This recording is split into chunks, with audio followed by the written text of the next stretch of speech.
What is up, CSGs? It's that time again, man. It's been so long that I've done one of these. I'm going to do a breakdown of Amen Thompson's first and sadly only Summer League game. Tap in, but first.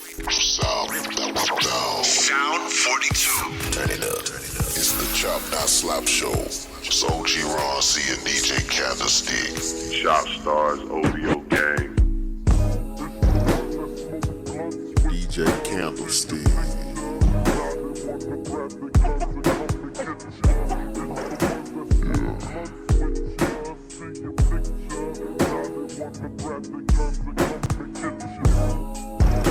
One time for the homie DJ Screw.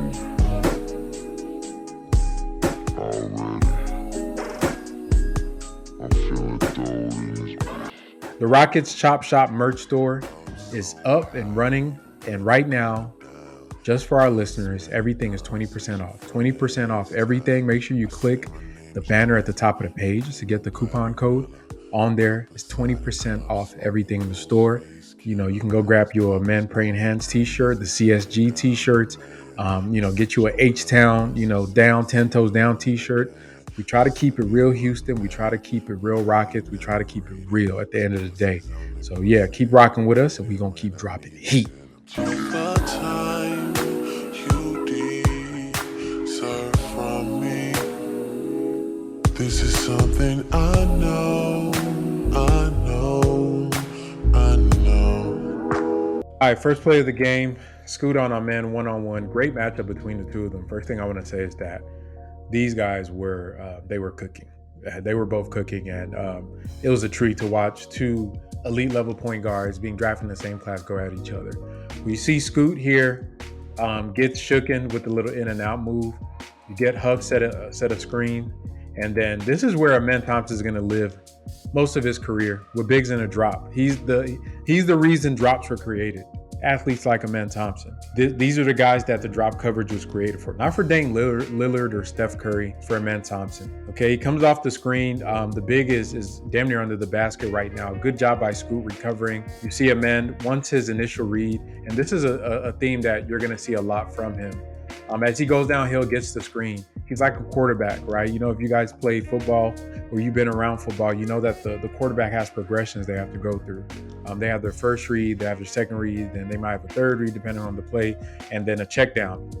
He knows where his check downs are, and you're going to watch his head. When you're watching him on film, this is how you know that he's processing the game. He's a computer. Watch his head, right? You see Huff flash there, possibly for the lob. I don't think he's a real lob threat, but that's the play that's there. And Amen Thompson knows that Tari is going to be there. That's his check down, right? That's your check down, because you know why? When you're guarding the pick and roll, you guys got to remember, when I used to make videos, I was really emphasizing this with our team. Once Tari's man tries to commit to prevent Amen from just getting a free shot at the basket, even though Tari slips on this play trying to cut, he could have spaced out, he could have done other things. Amen still gets in the ball. And not only does he get in the ball, here's the IQ. Here's Savant. Goes out and sets the rub screen for him. That little rub screen, come on, guys. Y'all know what I'm talking about.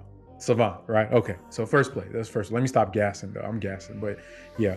All right, so you get this second play here with Thompson. Portland is up 7-2, not forcing the issue. Once again, Scoot, a one-on-one matchup, calls for the screen. You get Huff, sets a nice solid screen there. Starts rolling. Good screen by him. He's walling off Scoot. Amen Thompson, once again, that big is doing the right thing, living in a drop. You have Shaden Sharp there, flashing hands, swiping at the ball, giving him a nice, this is going to be a nice stunt. I don't think he actually tags him, just kind of swipes at the ball there. When he gets to the point, and this is where Thompson is really going to have to work on, is getting a floater or a pull-up game, just right there, right? And you see he hits this layup.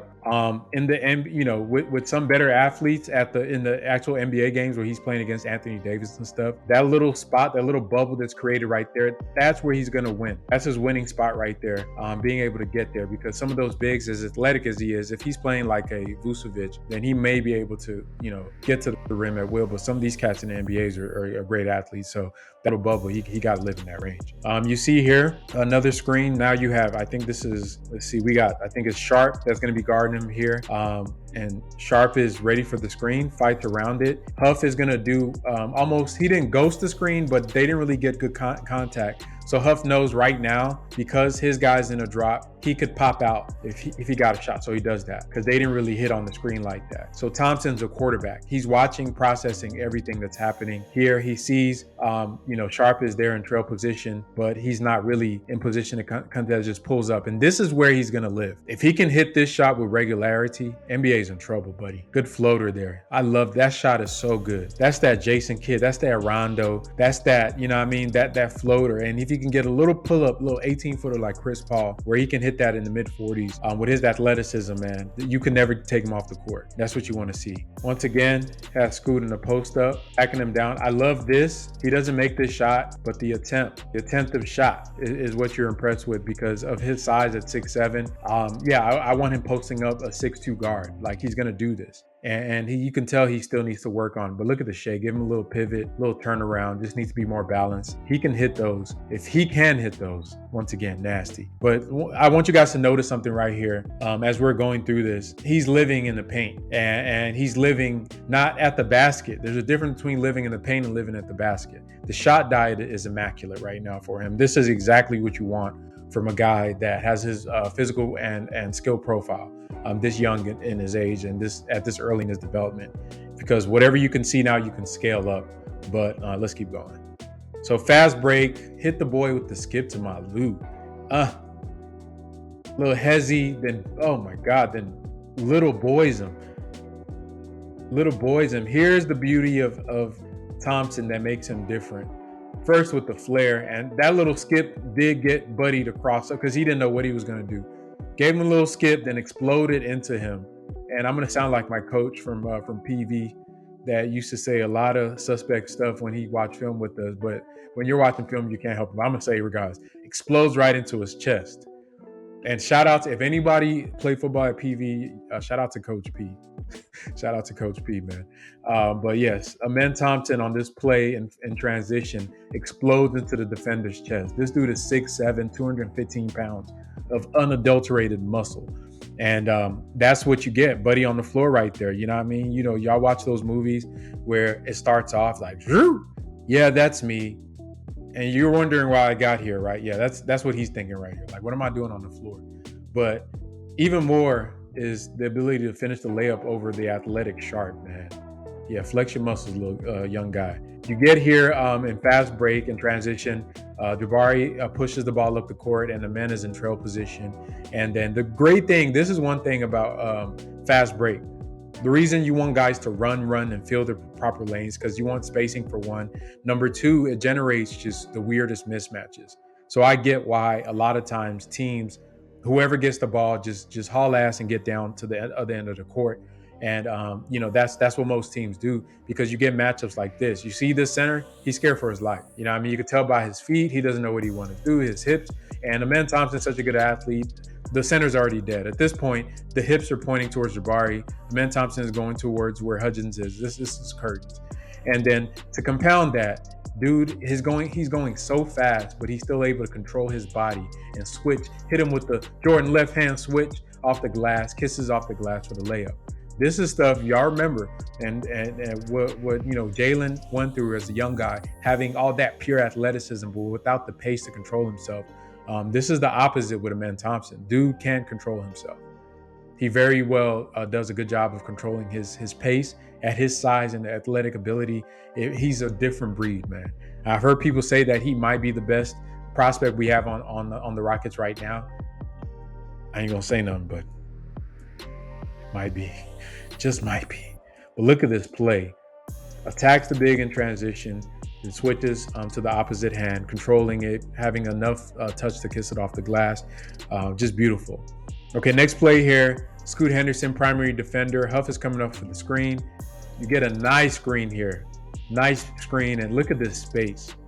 Right now, this is like, he could pick whatever he wants right here, right?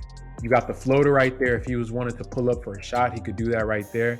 But he's just a demigod athlete, so he's just gonna, attempt to dunk on him and get it swatted. But what you want from him as he goes is not to settle for a contested or try to dunk on people, because you might get it. He's gonna get a lot of posters, but at the end of the day, it's the NBA, so it's not OTE.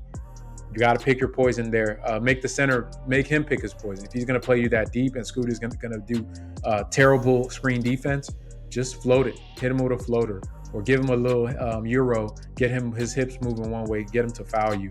But this is easy stuff to correct. That should have been a foul, though. Should have been a foul. Okay, next play here, we're going to see him guarding Scoot Henderson. Once again, just physical, a little overly physical. He's damn near humping his leg there. The ref calls the foul. I like that, though. I ain't mad at you, brother. I like that. You get the attempted lob here. Good job by Jabari. Good contest. Look at this pass. Lead is 3. Love, LeBron, and got it! Bakes it in! The Kevin Love special, the ones where you got to put your 2 arms up for a field goal, like a field goal. Look at this pass. Whips his head around, bro. This is some QB stuff. 2-handed pass in stride to Tari Eason for the monster slam. He got Scoot back on the other side now.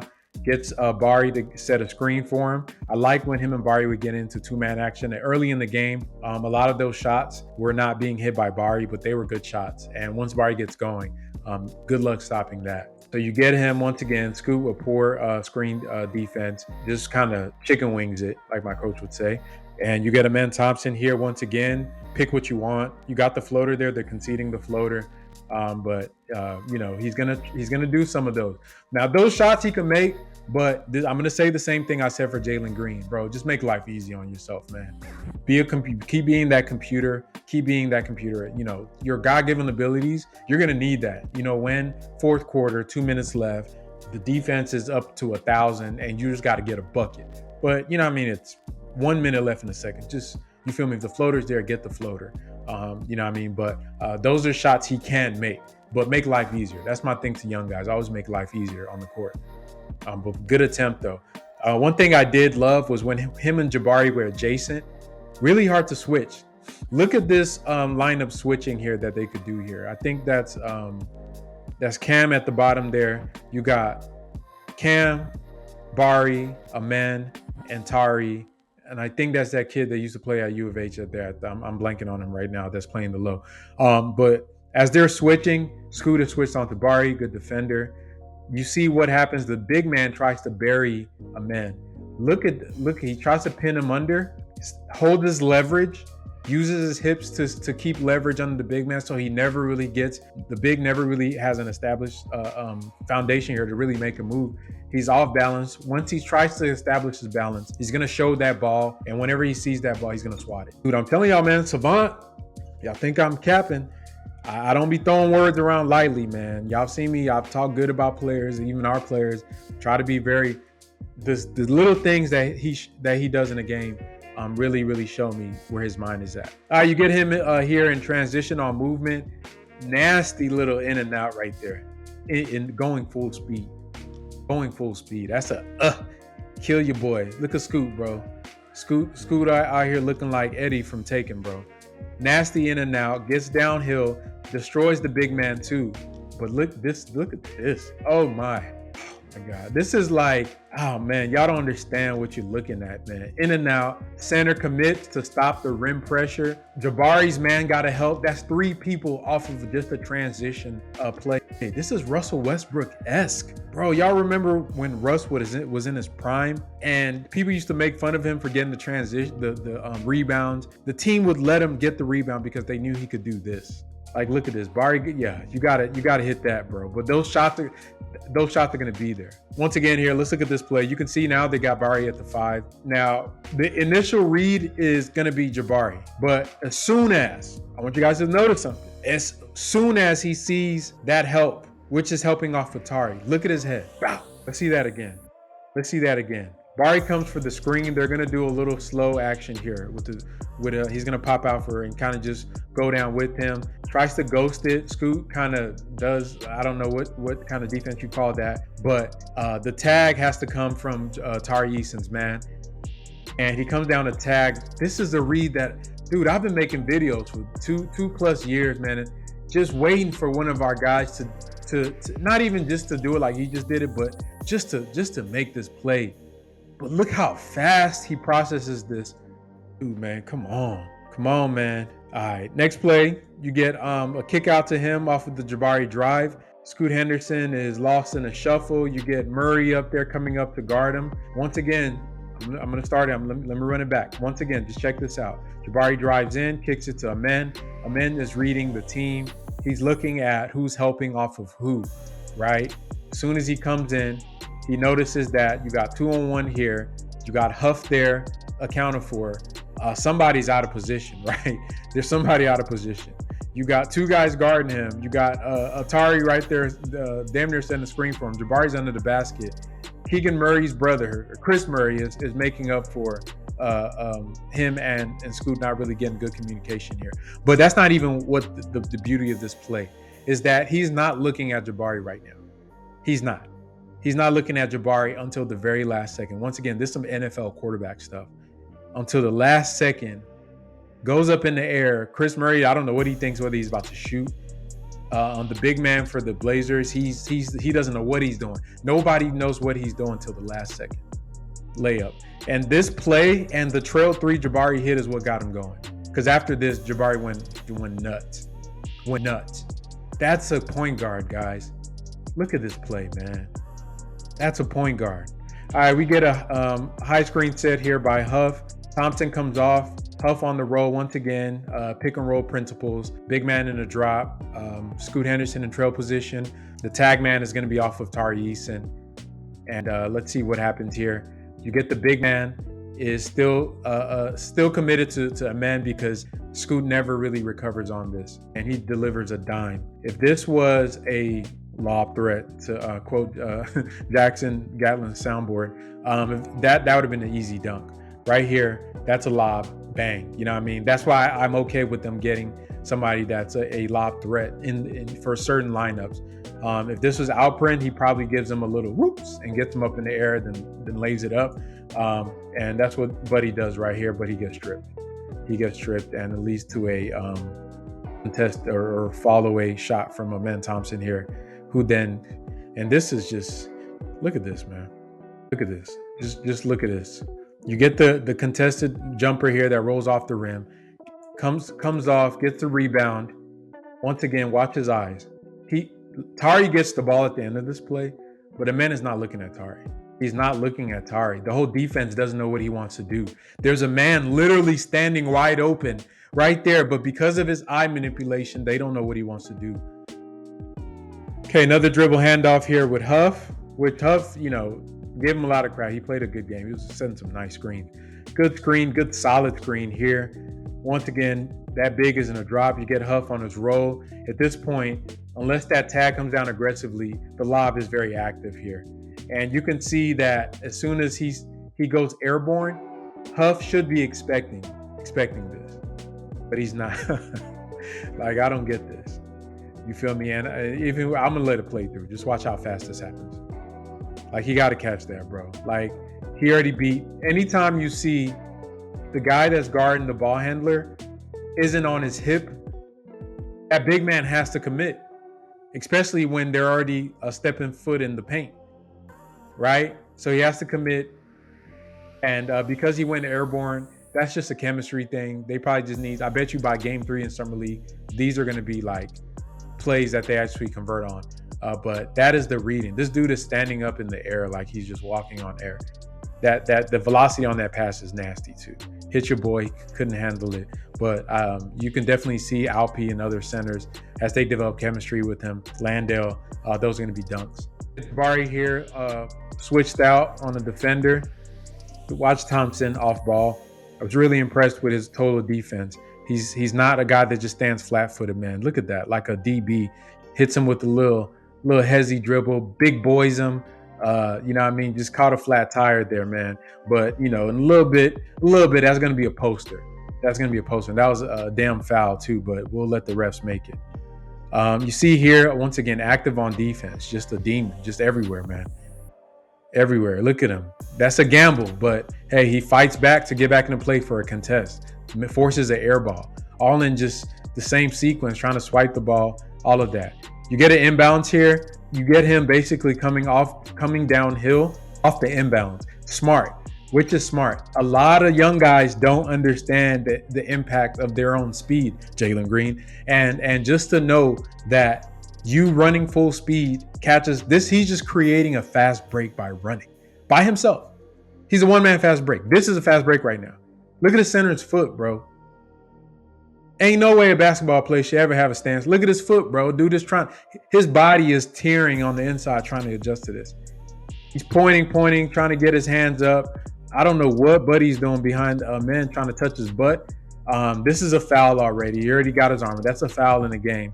But it's not even, just look at this. Creates a fast break opportunity off the inbounds, gets downhill. The whole defense is in the paint. They don't know what the hell's going on. And just the rifle pass, bam, accurate. One of the things, and let me come out of the tape for this. One of the things that I've spoken on in the past is the fact that with our players, a lot of times, even with Kevin, with Jalen, some of the guards that we've had over the years, when they would make passes, especially on driving kicks, they were inaccurate. And if you play basketball, you understand that how you get the ball, even especially if you're a shooter, makes the biggest difference in the world. Like whether you have to pick it up and shoot it, like y'all see like JJ Redick and them, they can grab the ball from anywhere and shoot it. That is what makes them all-time shooters. Most guys, they just want to catch it in their what they call the bread basket and be able to just pull up from there. If you're making dudes have to like dive out and like they're Randy Moss or something and jump up in the air and catch it, you're throwing off their base, you're throwing off their rhythm, their balance, everything, and they're going to shoot bad shots. The pass quality to me directly correlates a lot of times with the conversion on the shot.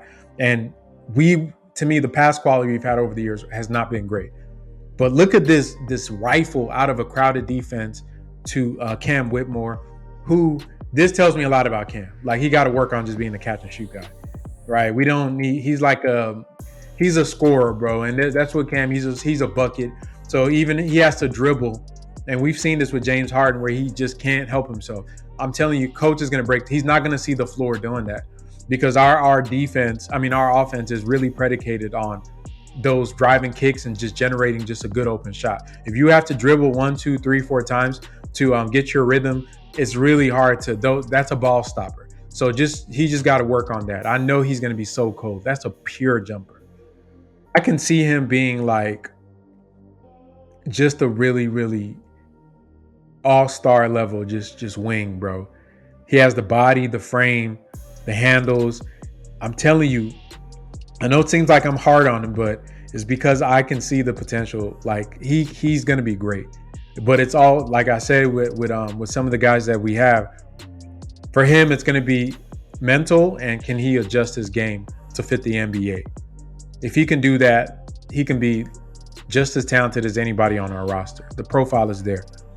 That's my read with Cam. But okay, let's keep going. Let me get off my soapbox. One of my favorite plays from the night is this one right here. You get Tari kind of probing the defense, kicks it out to an open Amen Thompson. He doesn't think about it. And this is what I like to see. No hesitation, no thought. Just pull it up and shoot it. Right? If he does that, I don't give a damn if he shoots 30% from the year, man. We'll take that because at least at some point the defense will have to like run out a little bit, and then he just blocks a big man there. That's your guard. This is where he gets hurt. And he's out for the rest of Summer League with that foot injury. Now the Rockets have come out and said that he's going to miss the rest of the Summer League. It's going to be a 2 to 3 weeks MRI, grade 2 ankle sprain, which he sprained his ankle. Not a big deal. But overall takeaways from Amen Thompson's first NBA level performance is that the Rockets have a point guard. We have a point guard. I said this on the live stream after the game. Having a point guard is like having a quarterback. You don't want to go through a 3-year tank. I don't give a damn if it's football or basketball, and not come out with the guy that controls everything on the field of the court. A team can't tank in football for 2 or 3 years and only draft defensive backs and wide receivers. You're still gonna suck. And to me, in the top picks, Jabari is the equivalent of like a defensive end, right? Jalen Green is a DB wide receiver. Great players that are gonna help you win games. Jabari might make the game-winning sack in the Super Bowl, but at the end of the day, if you're gonna be a team that truly wants to tank, what do teams tank for? Quarterbacks in the NFL. The same goes for the NBA. The reason Paolo went number 1 and Cade went number 1 is because teams are tanking for ball handlers, guys that you can put the ball in their hands. They can score, they can do everything. They can rebound, they can run your fast breaks, and they can get their teammates set up. They are your one and all, and that's what you want to come out of in the draft. And the Rockets, to me, in my opinion, may have landed on one of the best prospects in that position.